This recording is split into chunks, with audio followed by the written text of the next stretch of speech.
Hey everybody, if you're like me and you really have a passion for affordable aviation, there's a company in the market that has really devoted themselves and their business to providing products to us. One of these companies is GRT Avionics. GRT makes low-cost EFIS systems that have all of the horsepower of their big dollar competitors, but at a fraction of the cost. Now, if you look at their competitors like Dyna and Garmin, MGL not made in America, by the way, but all of their competitors, what do you see? High cost. You're looking at something $10, $15, $20,000 for an EFIS. GRT, I've got the Sport EX in this plane.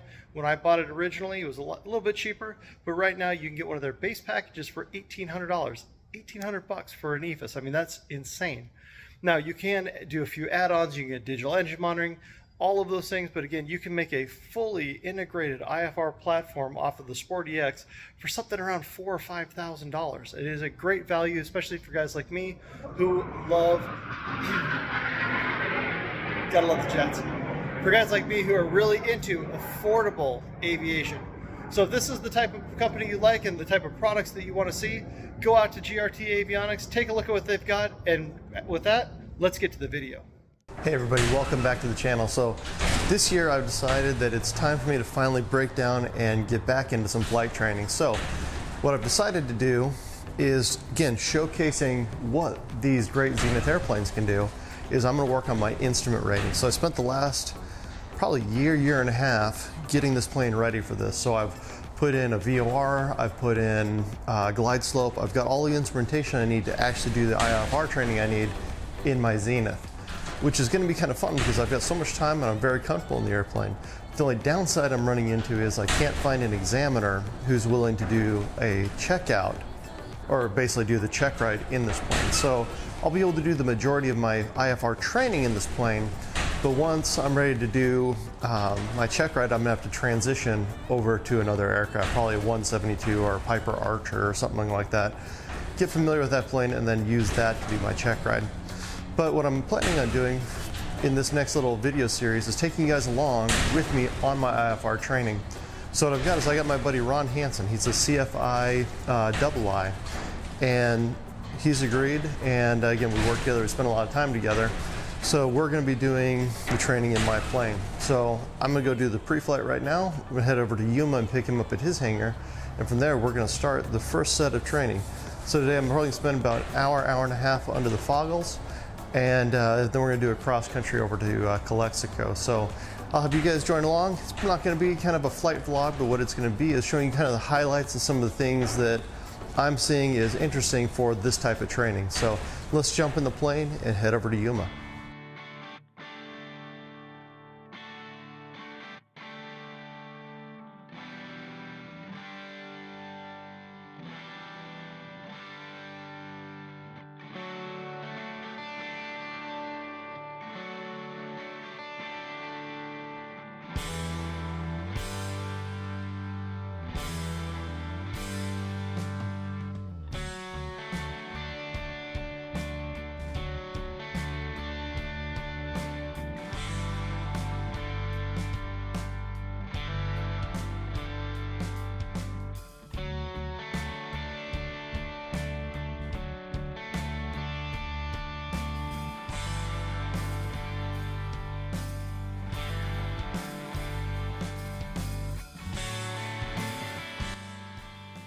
Ready to go?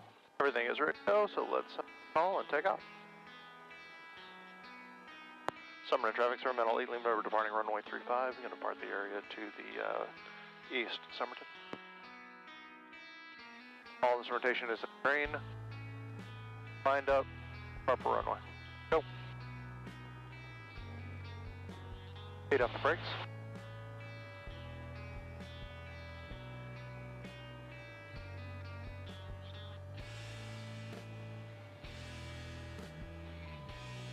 Obstacle. And we're off the ground.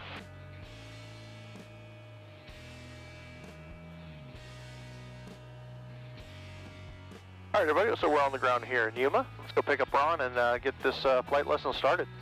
And runway 35 at Zulu 3, wind 010 at 14, clear for takeoff, fade direction of departure. Give way to the Cherokee and then clear for takeoff, and direction takeoff will be north, 8 Lima November. Sky Skyhawk 9 Mike Golf, extend downwind slowly. I'll call your base traffic departing runway. All right, we'll extend the downwind. Wait for your call for the base. 69 Mike Golf. All right, nobody on final. Nobody on final. You want to try an instrument takeoff or wait on that? No, we'll wait on that. Okay. All right. What you want to do is go ahead and get lined up and then just kind of watch that. So, you know, right at 350. Skyhawk 9 Mike so Golf, that's what you would be your doing. discretion check will down, You'll runway just be, 35 1010 keeping that right clear, at, touch and go. you know, 350. You can see you got off to like 352. We started going over to the right. Yep. And we got plenty of runway, so. Yeah. Want to pick up some speed here real quick. And we'll climb out. So it's going to climb me up to 2,000, but I can do that while I put on the goggles. Alright, and I'm going to disconnect the autopilot. Autopilot disconnect. Alright, there we go. I'm in the goggles. Alright.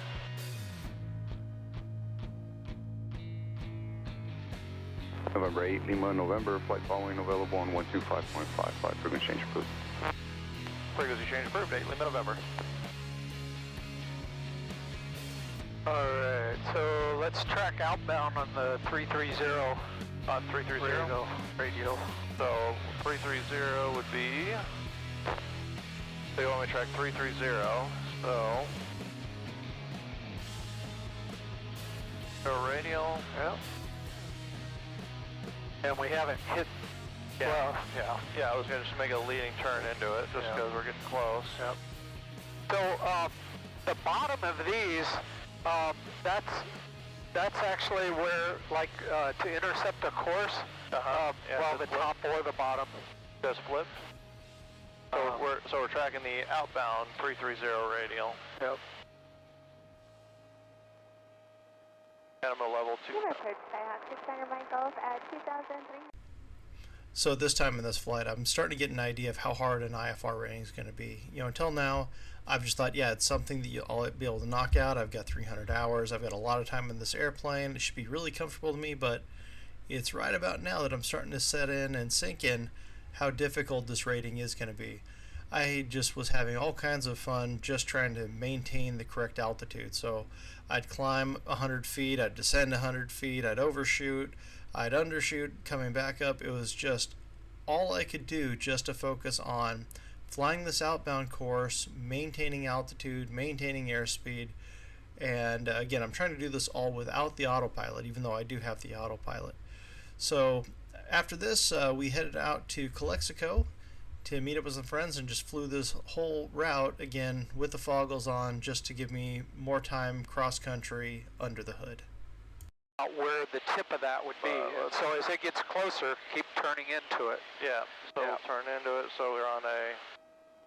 But don't turn too much. Yeah, just trying to do a little at a time. Kind of hold that.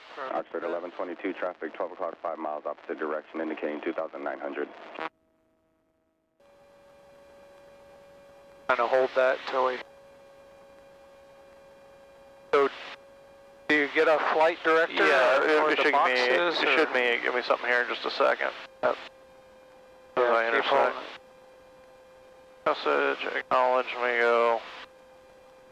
Arm should be good, but may not have executed it. Is that telling us we need to turn to the right to get on course? Nope. I think it is. There's the runway. Didn't execute the approach. Minimums, alright. And airfield is in sight.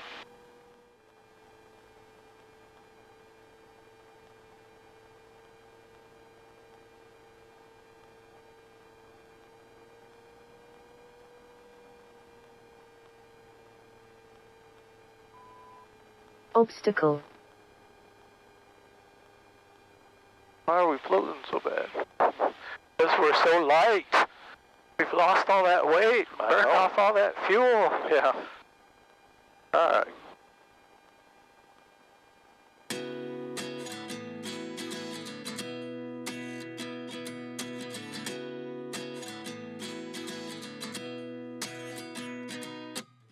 At 29 and I find myself wondering what did happen to the last 10. ran away with my life, fast forward, never turn back again. It's kind of funny that the more we pass time, the more we need to set the rewind. And 19 was the year I had to leave you, but now I'm seeing all the signs. Is this really happening? I can't believe it's true. I'm just as surprised as you. Calexico traffic experimental 8 Lima November taking runway 26, departing the area to the north, Calexico.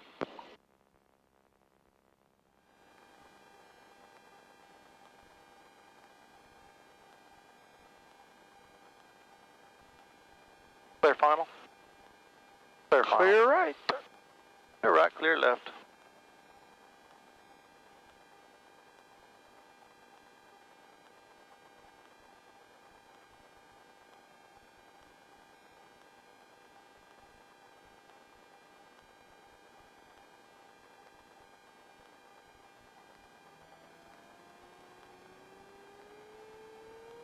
Off the brakes.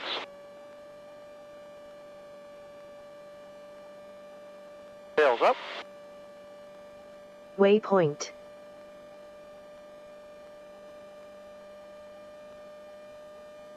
Uh-oh, we gained some weight.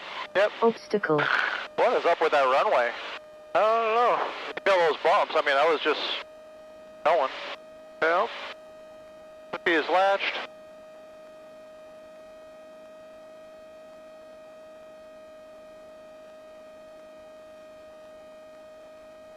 Test, test.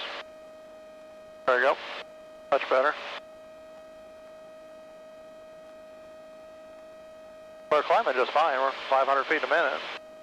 Yep, yep. Obstacle.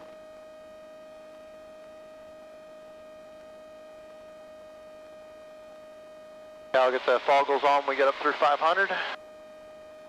I'm on course. Now, the one thing I dislike about this autopilot, if I click, if I give the autopilot control right now, what it'll do is it will automatically turn back to intercept directly. It won't say, okay, I'm going to intercept this and pick it up. It's got to do it in a different way. So, I like to get on course first and then give it the autopilot. Yeah.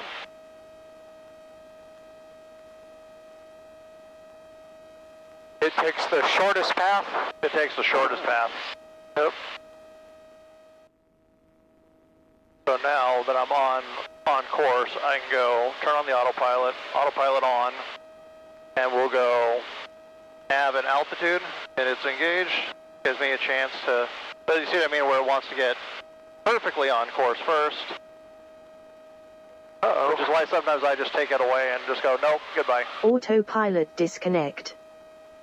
I said it just wants to be directly on Traffic course. station 96 Papa Bravo, climbing through 2000, upwind runway 28, fastball 66.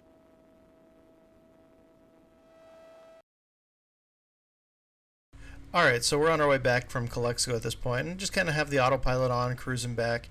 The original plan was to go do holds around the Imperial VOR to the missed approach going into Imperial, but based on time we decided to head back into Yuma and do a few holds around the Bard VOR and then the approach into Yuma on the VOR 17. Now by this time I'm pretty much task saturated. I've been under the foggles at the end here for almost 2 hours, so you can tell based on my radio calls here in just a few minutes how tired and how mentally saturated I was at this point. Yeah. You are so Waypoint. So I am still not quite to the VOR yet.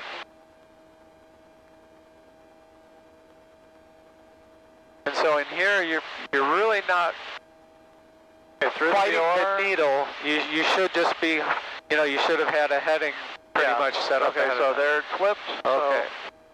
So standard rate turn in. Yep, to 360. And then we'll keep an eye on that. Yep. I'm watching altitude as well, so. We are going to fly past it, which is fine. Yep. But when we turn to that 360, we just want to make sure that wind doesn't blow us back on top of it. So we may end up turning to 5, 10, 15. degrees to the right to keep from getting blown over the top of it. Yeah. All right, so rolling out on 360 heading. Yep. I'm going to go out for, that is at 1538, or 2338 is when we start. Okay. And then you see where this is in relation to that dot? Yeah, about as long as it stays right there, you're good. If it starts drifting further away, you need to turn towards it a little bit. Yeah. I was watching my heading also kind of drifting too, so. Yep.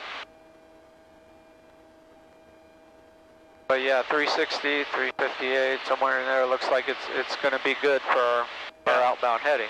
Yep. All right. So.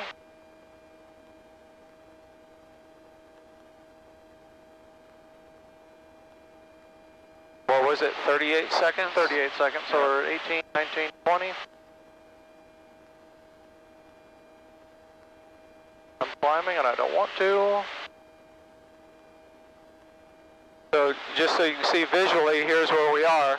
We're Okay. paralleling the outbound, which is good. Okay. And that's 38, so I'm going to make a standard rate turn in. Yep. And so this, basically you're going to kind of fly a teardrop. You're going to fly around and come back in, and so you're going to need like an intercept angle to intercept that. So instead of 157, well, plus the wind, we might need to be like 130, 120, Senior 130. 7 Victor Alpha, clear direct to Paradise, climb maintain flight level 220. So just keep this 220 keep this turn coming around to like 120 until you see that line coming in. Okay. And then basically you're wanting to stop on top of that line. Too much bank. Aviator 54 Yuma, approach loud and clear, altimeter 3009er. I was ascending at 400 feet a minute.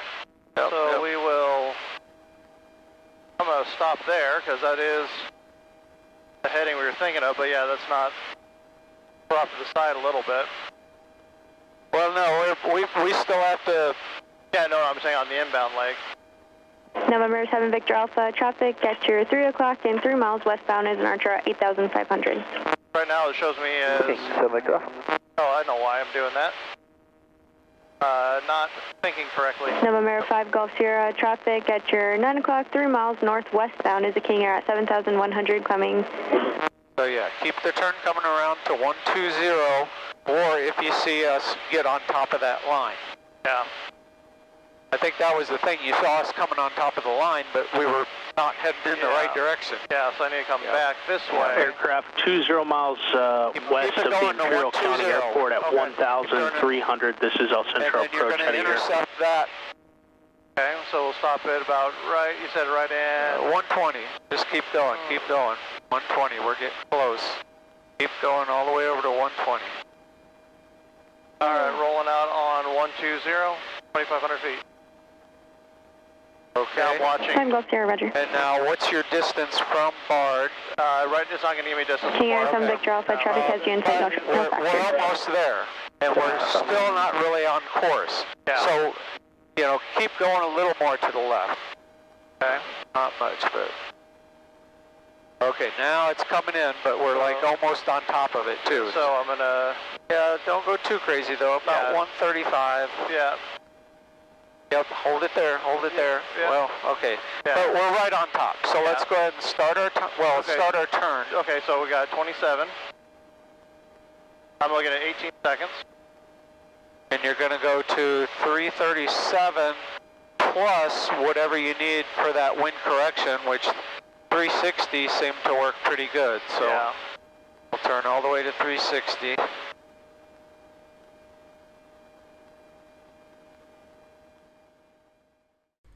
So as I said earlier, by this point I am just mentally drained and my radio work is the first thing that suffers. So you'll hear it here in just a second as I'm talking to the Yuma tower, just how well I'm able to enunciate it and read back their instructions to me.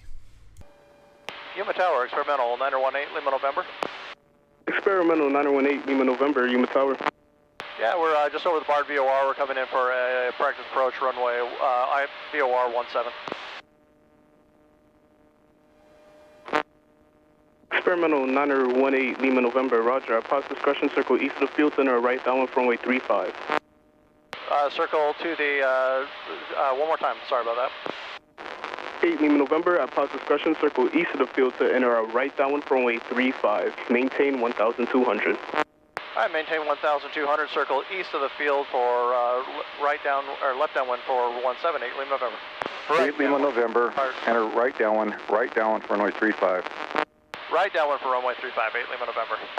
Okay. 730, left on Zulu 3, contact ground wind off. So now, yeah, switch that to 167.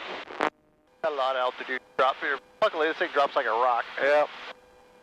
And like if you touch down about where the Zulu 3 turnoff is, that's you still got like 3,000 feet of runway. Yeah, I know.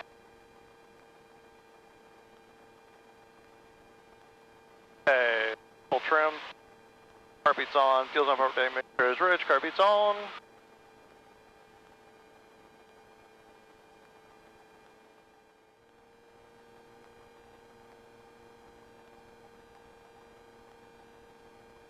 November 3 Hotel Sierra, base turns approved, runway 35, wind 010 at 11, check was down, clear to land. Yeah, clear to land 35 for 3 Hotel Sierra. November 8 Lima November, left at the end, contact ground wind off. Left at the end, ground went off, 8 Lima November. I was where this, my push dog just stopped. Whoa. Oh, that, you know, like, I like having that extra. 8 Lima November, no delay on the runway, please. No delay, 8 Lima November. You want me to get up at 8? Sure, make a left turn on 8 and right on. Are you going to the northwest? Yes, I'm going to northwest. Left on 8 and right on through. Ground loop. Oh, yeah. I just took off from Yuma, head over to Somerton. All this training day is completed. Experimental 8 Lima November, climb on course unrestricted to Somerton. Climb unrestricted on course Somerton, 8 Lima November.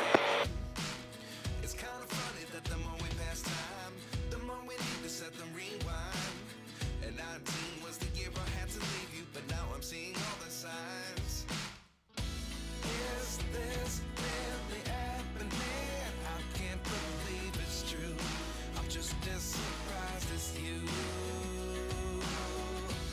Is this really happening? I can't be too sure, but one day I'll be yours. All right, everybody, debrief time. So, flying IFR for the first time or simulated IFR is humbling. I mean, extremely humbling.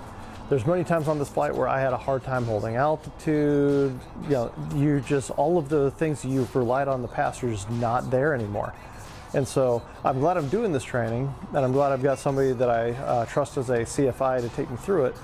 But it is a lot harder to do than you think it is the first time. Now I'm pretty sure it's going to get easier as we go on. I mean, right now I've got, I did 6 hours under the hood for my private pilot certificate, and now I've got another 2 towards my instrument. So I've got about 8 hours of time under the hood, but I can guarantee you that is definitely not enough, and this is probably why a lot of private pilots have problems when they go into IMC conditions. So again, I'm going to be talking to you guys more and more about what I'm doing and some of the things that were really difficult for me and hard for me to kind of wrap my head around as I'm going through them.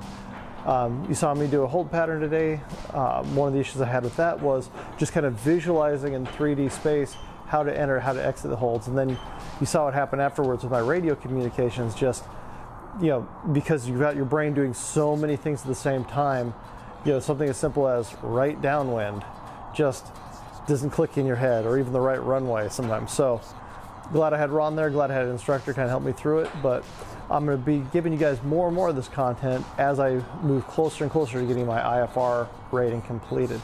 So again, if you like this type of content, give me a like, subscribe, follow along, and watch me through this process to an instrument rating to my resume, and again, doing it in a 601 Zenith, which not many people have done. So till next time, it's me, Larry Nelson, telling you guys, for planes like this and for projects like you're building your garage, get in there, get them done, get in the sky. See you guys next time.